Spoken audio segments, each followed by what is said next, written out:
L'OTAN affiche sa détermination à défendre l'Ukraine face aux frappes russes.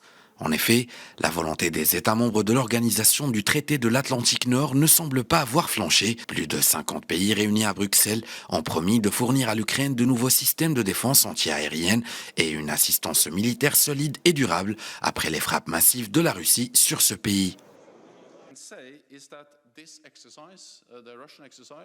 Permettez-moi de saluer le message fort de l'Assemblée générale de l'ONU condamnant clairement l'annexion par la Russie des territoires ukrainiens et appelant à l'annulation de ces actes illégaux.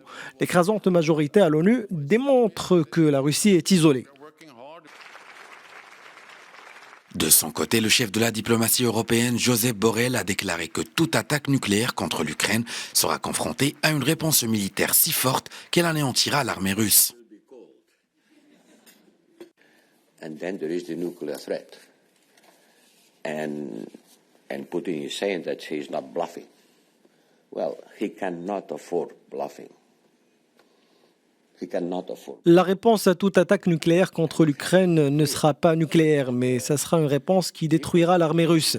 Poutine a déclaré qu'il ne plaisantait pas sur la question de l'utilisation d'armes nucléaires contre l'Ukraine. S'il ne plaisante pas à ce sujet, les pays soutenant l'Ukraine ne plaisantent pas non plus. La réponse sera sévère en cas d'utilisation de l'arme nucléaire contre Kiev par Moscou.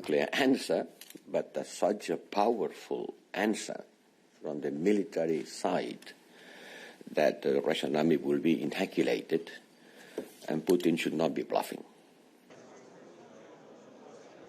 Par ailleurs, l'Allemagne et une quinzaine d'autres pays membres de l'OTAN ont signé une déclaration d'intention pour l'achat en commun de systèmes anti-aériens tels que l'Arrow 3 israélien, le Patriot américain ou l'Iris-T allemand, afin de mieux protéger le territoire de l'Alliance contre des tirs de missiles. Ce programme baptisé European Sky Shield, bouclier anti-aérien européen, comprend outre l'Allemagne, le Royaume-Uni, la Slovaquie, la Norvège, la Lettonie, l'Estonie, la Hongrie, la Bulgarie, la Belgique, la République tchèque, la Lituanie, les Pays-Bas, la Roumanie et la Slovénie, soit près de la moitié des pays membres de l'Alliance. La Finlande, qui a signé en juillet le protocole d'accession à l'OTAN, en fait également partie.